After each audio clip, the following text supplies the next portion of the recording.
Hey hi guys, இன்னைக்கு இந்த வீடியோவில் சமீபத்தில் ரிலீஸ் ஆன திரௌபதி 2 படத்தோட முழு கதை விளக்கத்தை தாங்க பார்க்க போகிறோம். இந்த படத்தோட ஒன்லைன் என்னென்னா, 700 வருஷப்பாக அடங்காத ஒரு ஆன்மாவோட தேடல். இது தாங்க இந்த படத்தோட ஒன்லைன். கதைக்குள்ளே போகிறதுக்கு முன்னாடி நீங்கள் இப்போ தான் நம்ம சேனலுக்கு ஃபஸ்ட் டைம் வந்தீங்கன்னா சப்ஸ்கிரைப் பண்ணிவிட்டு அந்த பக்கத்தில் இருக்க பெல் ஐக்கானை கிளிக் பண்ணிக்கோங்க. சரி வாங்க இப்போ வீடியோக்குள்ளே போகலாம். படம் ஆரம்பித்ததும் ஒரு அழகான கிராமத்தை தான் காட்டுறாங்க. அந்த கிராமத்தோட நிலத்தை முஸ்லீம் மக்கள் தங்களுடைய வக்பு வாரியத்துக்கு சொந்தம்னு சொல்கிறாங்க.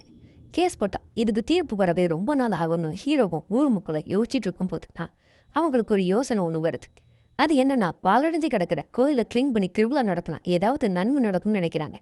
அதே டைமில் நம்ம ஹீரோயின் ஃபாரின்ல இருந்து இந்தியாவுக்கு வராங்க. எதுக்கு வராங்க தெரியுமா? அந்த ஊரில் பாழடைஞ்சு போயிருக்க ஒரு பழைய கோயிலை புதுப்பிக்க. நம்ம ஹீரோ தான் அவங்களுக்கு ஊரை சுற்றி காட்ட கூட போகிறார். ஆனால் ட்விஸ்ட் என்ன தெரியுமா? ஹீரோயின் கோயிலுக்குள்ளே போனால் உடனே அவங்க வாய்ஸ் அப்படியே மாறுதுங்க. தூய தமிழில் பேச ஆரம்பிக்கிறாங்க.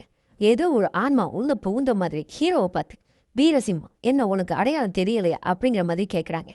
அங்கே தங்க ஆரம்பிக்குது அந்த 200 வருஷம் ஃப்ளாஷ்பேக். 200 வருஷத்துக்கு முன்னாடி ஹீரோ வீரசிம்மாவை காட்டுறாங்க. இவன் ஒரு பயங்கரமான மாவீரன். அரசர் வல்லாளர் கையால் தான் வளர்றார். இந்த நேரத்தில் டெல்லி சுல்தானும் தங்கானும் சேர்ந்து தமிழ்நாட்டை பிடிச்சி அங்கே இருக்க மக்களை தங்களோட மதத்துக்கு மதமாற்றம் செய்ய பிளான் பண்ணுறாங்க. அதுக்காக அந்த ஊர் பொண்ணுங்களை கடத்திட்டும் போகிறாங்க. அப்போதாங்க நம்ம ஹீரோவோட மாஸ்டர் என்ட்ரி. கடத்தப்பட்ட எல்லா பெண்களையும் காப்பாற்றுறாரு. அதில் ஒரு பொண்ணு தான் நம்ம படத்தோட ஹீரோயின் திரௌபதி. இவங்க 2 பேருக்கும் கல்யாணம் ஆகுதுங்க. கூடவே வீரசிம்மா கருடப்படையோட தளபதியாகவும் மாறுறார். முகலாய மன்னனுக்கும் இவங்களுக்கும் போர் பயங்கரமாக நடக்குது. முகலாய மன்னர் தந்திரமா வல்லாளரையும் அவருடைய பையனையும் கடத்திட்டு போய் துக்ளக் கையில் கொடுத்துட்றான். துக்ளக் வல்லாளரை தோலை உரிச்சு ரொம்ப கொடூரமாக கொலை பண்ணுறான். தன்னோட மன்னனை காப்பாற்ற முடியலேன்னு மொத்த கருடப்படையை தற்கொலை செஞ்சுக்கிறாங்க. ஆனால் ஹீரோ வீரசிம்மா மட்டும் சாகாம திரும்ப வரார். எதுக்கு தெரியுமா? தன்னோட மகனை பார்க்கவும் இளவரசன் மீட்கவும். ஆனால் ஊரில் இருக்கிற தசரான்ற ஒரு நடிபுத்தி உள்ளவன் திரௌபதி கிட்ட போய், உன் புருஷன் கோலை, அதனால தான் சாகாம தப்பிச்சு வந்திருக்கான தப்பா சொல்லி மனசை மாத்திடுறான். அதனால திரௌபதியை பார்க்க வந்த ஹீரோவை திக்கி அங்கேருந்து விரட்டி விடுறா திரௌபதி. இதுக்கு மேல நம்ம ஹீரோ சும்மா இருப்பாரா? ஒரு படையை திரட்டுறார். மதமாற்றம் மறுக்கிற மக்களுக்கு துணையா நிற்கிறார். ஒரு கட்டத்தில் துக்ளக் கூடாரத்துக்கே மாறு விஷயத்துல போய் அவங்களோட யானை படையையே ஆட்டையை போட்டுட்டு கோட்டையை துவம்சம் பண்றார்.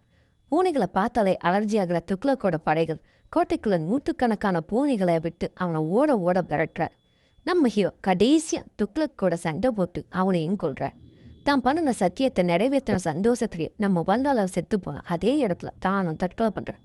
இந்த உண்மையெல்லாம் தெரிஞ்ச திரௌபதி கதறி காணறாங்க. கூடவே இந்த குடிப்பிடிச்ச தசராவையும் அந்த தம்கானையும் செம மாசா படிவாங்கிறாங்க திரௌபதி. அதே மாதிரி எத்தனை ஜென்மம் ஆனாலும் என் பூசங்கிட்ட மன்னிப்பு கேட்பேன்னு சபதம் போட்டுட்டு உயிரையும் விடுறாங்க.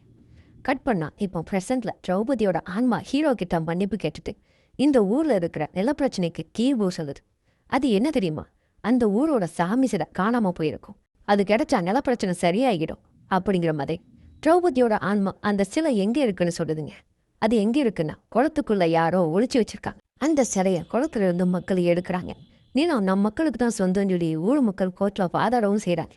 அதனால கோர்ட் ஜட்ஜும் இந்த நிலம் உங்களுக்கு தான் சொந்தம் சொல்லி தீர்ப்பு கொடுக்குறாங்க. அப்படியே சந்தோஷமா இந்த படத்தை இங்கே முடிக்கிறாங்க.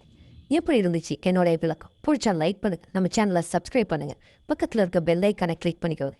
அடுத்து ஒரு சூப்பரான வீடியோவில் உங்களை சந்திக்கிறேன். டாட்டா, பாய் பாய்.